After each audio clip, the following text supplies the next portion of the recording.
Hello दोस्तों, स्वागत है आप सभी का तौर राजपूत मोटिवेशन में। तो यहाँ पर हम बात करने वाला है आईपीओ के बारे में। देखिए, आईपीओ के बारे में सब लोग जानते हैं, लेकिन फिर भी अपनी तरफ से पूरी कोशिश करूँगा। और यहाँ पर जो भी आने वाला आईपीओ उसके बारे में हम लोग यहाँ पर चर्चा करेंगे इस वीडियो में। तो चलिए शुरू करते हैं। पहले आईपीओ होता क्या है। देखो, सबसे पहले ये जानना बहुत ज़रूरी है कि आईपीओ होता क्या है।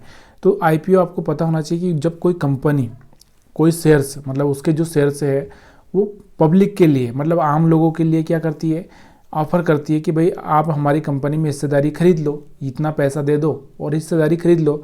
तो वहाँ पर एक लॉट के साइज़ में, मतलब जैसे कि कोई 50 का, कोई 60 का, जैसा उसका प्राइस होता है उसके हिसाब से 14-15 हज़ार का यहाँ पर इन्वेस्टमेंट होता है एक लॉट में। उतना लेना ही पड़ता है आपको, तभी जाके आप हिस्सेदारी बन सकते हो, हिस्सेदार बन सकते हो। तो वैसा कंपनियां करती है। तो मतलब आम लोगों के लिए जो शेयर्स मिलते हैं उसी को हम बोलते हैं आईपीओ। तो कंपनी को कारोबार बढ़ाने के लिए क्यों लाना पड़ता है आईपीओ। सबसे पहले तो ये देखो कि आईपीओ लाने के लिए सबसे पहली जो ज़रूरत होती है, कंपनी को पैसा मिल जाता है। और वो कैसा पैसा मिल जाता है कि कर्ज लेना नहीं पड़ता, बैंकों से कर्ज नहीं लेना पड़ता। अगर वहाँ से कर्ज लोगे तो आपको क्या करना पड़ेगा, ब्याज देना पड़ेगा। यहाँ से अगर कोई बॉन्ड से अगर आप लोगे तो वहाँ पर भी आपको ब्याज देना पड़ेगा। लेकिन यहाँ पर कोई ब्याज या कुछ देना नहीं पड़ता है। यहाँ पर सिर्फ कंपनी अपने जो कुछ शेयर्स है वो बाहर मार्केट में लेकर आती है, उसी से उनको पैसा मिल जाता है। तो यही एक आईपीओ होता है। ठीक है, इसके बारे में मैंने आपको जानकारी दे दी। अब हम बात करेंगे आईपीओ, कौन सा आईपीओ आने वाला है जो कि ओपन हो रहा है। आप चाहे तो उसमें इन्वेस्टमेंट कर सकते हैं, लेकिन सबसे पहले डिस्क्लेमर क्या है।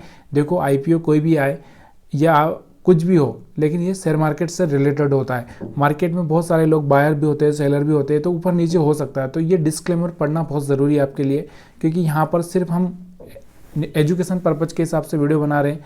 यहाँ पर सिर्फ इन्फॉर्मेशन के लिए वीडियो बनाया जा रहा है। यहाँ पर किसी भी तरह से किसी को रिकमेंड नहीं किया जा रहा है।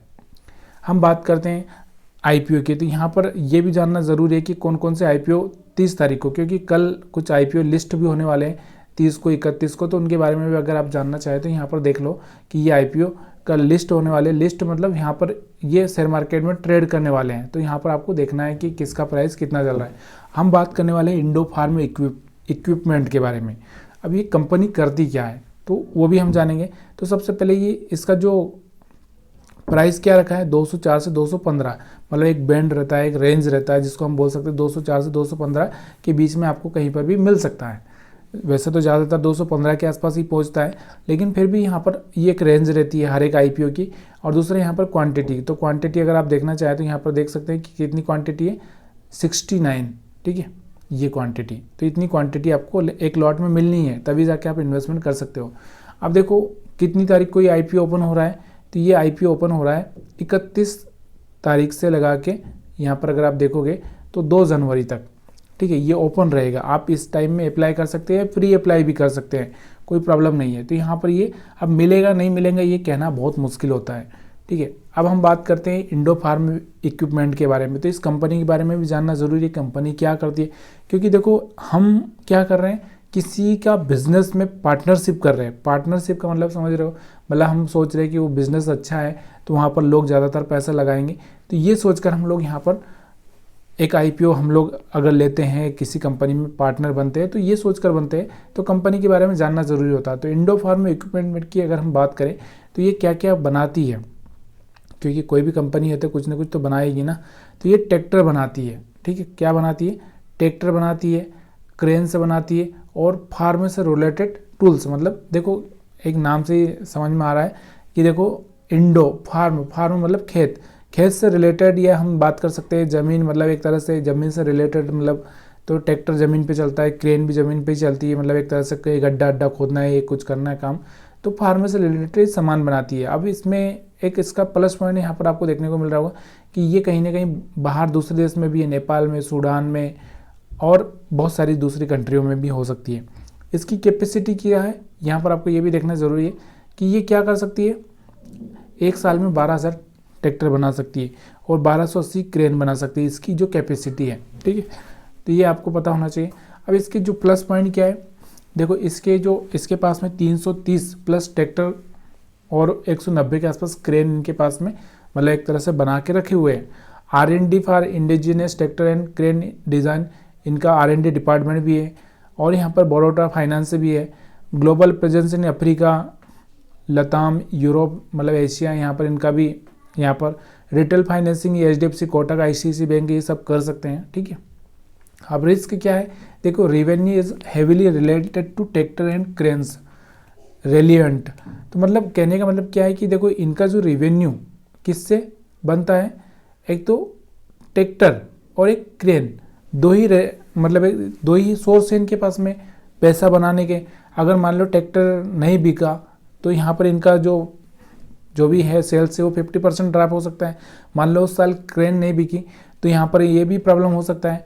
तो ये एक दो ही चीज़ें, मतलब एक तरह से हम डाइवर्सिफाई बोलते हैं ना, एक डाइवर्सिफाई मतलब होता है कि कंपनी जैसे आईटीसी तो मल्टीपल चीज़ों में काम करती है, तो वहाँ से रेवेन्यू उसको अलग अलग जगह से आता है कि एक सेक्टर कम पड़ा तो यहाँ पर, लेकिन यहाँ पर क्या है, यहाँ पर सिर्फ इसका क्लियर है कि ट्रैक्टर और यहाँ पर ये क्रेन से बेचते हैं, तो यहाँ से इनका रेवेन्यू थोड़ा सा कम ज़्यादा हो सकता है, या कंपनी का नहीं बिका तो प्रॉब्लम भी हो सकती है। तो ये एक रिस्क रहती है। अवेटिंग अप्रूवल से operate fire and safety NOC, ये इनका अप्रूवल भी आना बाकी है। Low tractor capacity due to financing competition, मतलब इनका जो कैपेसिटी 12,000 ट्रैक्टर का ही है, मतलब एक तरह से थोड़ी इनकी कैपेसिटी कम है।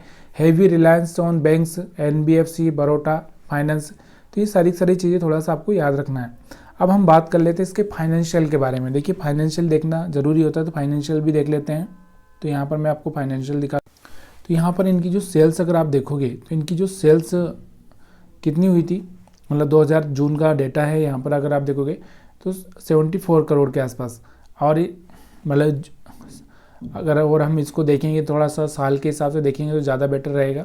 तो साल के हिसाब से अगर आप देखोगे तो इनका यहाँ पर अगर देखो तो ये मार्च 2021 की सेल है 244 करोड़, यहाँ पर मार्च 2000 320, 356, 360, मतलब कहीं ना कहीं थोड़ा ज़्यादा अगर हम नहीं बोल सकते, लेकिन थोड़ा यहाँ पर कहीं ना कहीं इनका जो एक तरह से बढ़ता हुआ ग्रोथ दिख रहा है, मतलब थोड़ा बहुत ग्रोथ देखने को मिल रहा है। कंपनी का जो ऑपरेटिंग मार्जिन है वो भी यहाँ पर अगर आप देखोगे तो वो भी यहाँ पर 18% के आसपास यहाँ पर जो ऑपरेटिंग मार्जिन है वो भी सही थोड़ा सा देखने को मिल रहा है, ठीक है।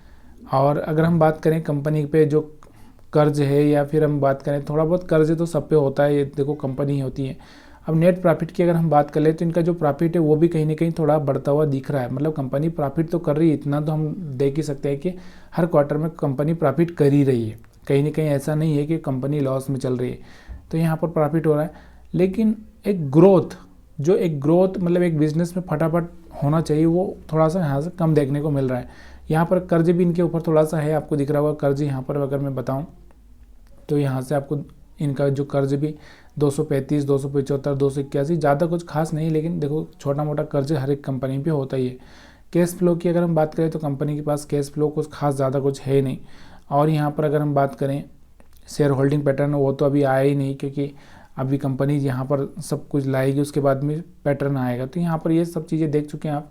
इसके अलावा अगर हम बात करें यहाँ पर जो इनका मार्केट कैप है वो 1033 करोड़ के आसपास का है। और यहाँ पर ROC इनका अगर देखोगे तो 9.2 और ROE 5.4 के आसपास है। मतलब एक तरह से कहने का मतलब क्या है कि कंपनी देखो इनिशियल स्टेज पे है, थोड़ा रिस्क आपको रहेगा ही रहेगा, लेकिन देखो IPO की अगर हम बात करें तो कहीं ना कहीं IPO से एक ज़्यादातर लिस्ट हो रहे हैं तो एक अच्छा सा पैसा मिल रहा है। तो यहाँ पर मार्केट पे थोड़ा डिपेंड करता है कि मार्केट में कितना सब्सक्राइब हुआ क्या हुआ, तो आप थोड़ा सा प्लानिंग करके आप जो करना है आप कर सकते हैं, कोई रिकमेंडेशन नहीं है। वीडियो देखने के लिए आप सभी का बहुत बहुत धन्यवाद।